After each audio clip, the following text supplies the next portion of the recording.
Bon, mais justement, alors là, on est toujours sur un système où on a une incitation, on a une possibilité pour le chercheur euh, de déposer de déposer en open access sa publication, quelle que soit la revue dans laquelle on a publié. Mais là, depuis 2018, et non, depuis 2022, on a quand même des obligations. Donc, dans un cas particulier qui concerne certaines agences de financement.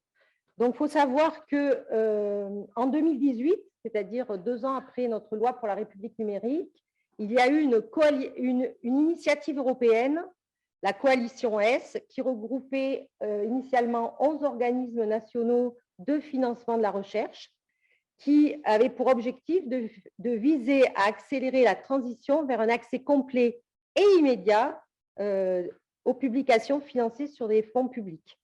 Donc, cette coalition, donc maintenant, ça comporte plus de 26 agences. Et au niveau français, on a l'ANR, on a le niveau européen aussi, la Commission européenne qui exige, donc qui demande à ce que les personnes qui participent à ces projets financés par ces agences respectent cet objectif de publication accessible immédiatement en open access.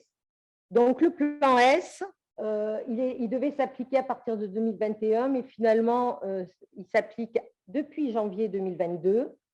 Donc, à compter de cette date, toutes les publications résultant des projets de recherche financés par les membres de la coalition S doivent être publiées. Donc là, c'est même plus pourront être, doivent être, il y a une obligation, doivent être publiées dans des revues en libre accès ou déposées immédiatement dans des dépôts en libre accès, donc des archives ouvertes, sans embargo. Donc là, on est passé au cran au-dessus, c'est de l'open access immédiat et les documents doivent être disponibles en libre accès sous licence Creative Commons, donc CC BY, au minimum ou équivalent.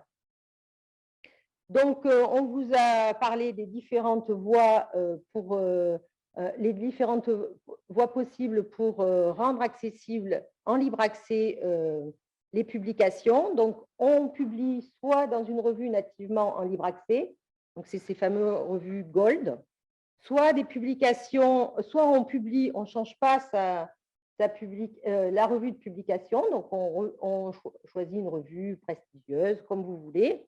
Mais par contre, vous devez appliquer une stratégie de non-cession des droits. Donc, je vais vous détailler cette stratégie. Donc là, c'est le chercheur, les auteurs qui doivent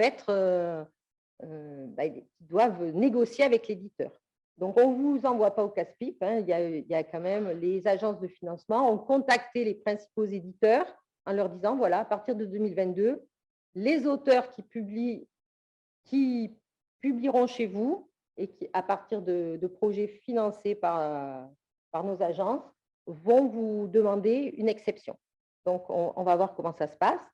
Et puis, on a une troisième voie, c'est la publication dans des revues dites transformantes.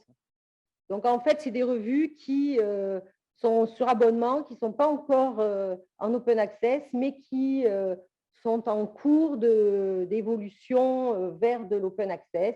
Donc, il y a des accords dits transformants et il y a des listes de ces revues. Et donc pour vous aider quand même dans vos projets de publication, il y a un outil qui s'appelle Journal Checker Tool. Vous rentrez le nom du journal dans lequel vous voulez publier, vous rentrez votre agence de financement, vous pouvez aussi indiquer votre institution, vous cochez nos affiliations pour savoir, et vous avez la réponse. Donc, par exemple, je veux publier dans ENO1 et j'ai un projet ANR, qu'est-ce que je dois faire, qu'est-ce que je peux faire? Et là, on vous dit, c'est une revue full open access, et donc, évidemment, vous avez la possibilité de déposer l'article version éditeur dans l'archive ouverte, dans l'occurrence pour l'ANR, c'est dans l'archive ouverte HAL. D'autres revues, c'est un peu plus compliqué. Donc là, Cahier Agriculture, on vous propose de faire après acceptation de votre article, vous pouvez déposer la version auteur accepté avec la licence CC BY. Donc, et il n'y aura pas de frais de publication.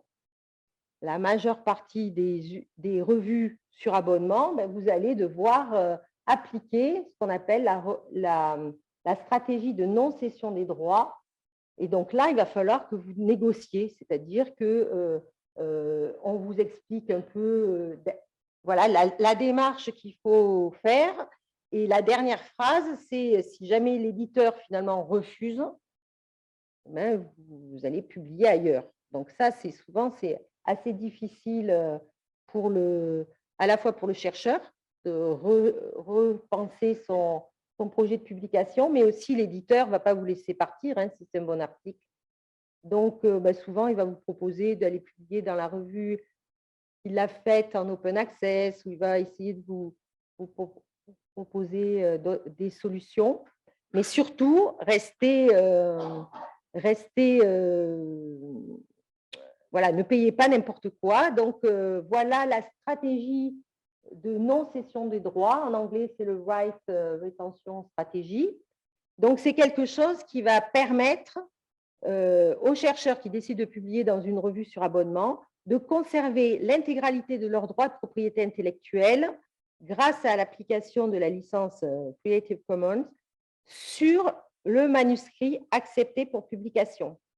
Donc, la loi pour la République numérique, c'était ça, mais c'était la loi qui vous disait que votre manuscrit, sans rien faire, vous pouviez le déposer 6 mois ou 12 mois. Là, c'est au moment de la soumission de l'article, vous allez rajouter une petite phrase. Donc, peut-être je vous la lis en français et souvent c'est en anglais. Donc, voilà, cette recherche, donc ça va être soit dans la lettre de soumission de l'article, soit et éventuellement dans les remerciements de l'article, vous indiquez que cette recherche a été financée en tout ou partie par l'ANR dans ce cadre, dans le cadre du projet, vous le mentionnez. Dans l'objectif de sa publication en libre accès, l'auteur a appliqué une licence CC BY au manuscrit accepté pour publication résultant de cette soumission. Donc ça, c'est quelque chose voilà, que vous avez signé si vous émargez un projet ANR, donc l'appel à projet depuis 2022, et on commence à voir apparaître les premiers articles qui sont publiés. Donc, par exemple, cet article est publié dans une revue sur abonnement. Dans la partie remerciements, on a bien la phrase this research, voilà, donc for the purpose of open access. Et donc, ils disent bien qu'ils ont appliqué sur la version acceptée de l'auteur la licence CC BY. Et donc, on a effectivement dans des entrepôts, alors c'est pas dans HAL parce qu'il n'y a pas d'auteur français, on a bien la version acceptée pour publication avec la licence CC BY et le lien vers la version finale qui renvoie vers le site de l'éditeur. Donc, on a vraiment cette stratégie. Donc, vous voyez, ce n'est pas forcément pour l'ANR. Là, c'était une licence, c'était un projet financé par Wellcome Trust. Donc, c'est vraiment un consortium d'agences de financement, au départ européen, mais ça est allé au-delà de l'Europe. Et on arrive maintenant, donc dès 2022, à des versions acceptées pour publication qui sont accessibles immédiatement en frais. La revue, c'est une revue sur abonnement, donc il peut y avoir des fois des frais pour des revues quand même sur abonnement, mais on a la version acceptée grâce à cette petite phrase. Donc, et donc ça, ces avenants et ces mentions, c'est mentionné sur les contrats ANR. C'est pour ça qu'on avait demandé à Agrovalo de venir rappeler ces éléments qui sont quand même très importants parce que pour voilà, les auteurs qui ne respectent pas cette demande, cette obligation de la part du financeur risquent de ne pas avoir l'intégralité du financement à la fin du projet. Voilà, donc les bonnes pratiques, ben voilà, hein, vous êtes dans le cadre du plan S, vous êtes libre de publier dans la revue de votre choix. Vous avez un outil qui permet de voir le Journal Checker Tool. Et dans tous les cas, quelle que soit l'option choisie, l'article doit être déposé en texte intégral et en libre accès dans une archive ouverte.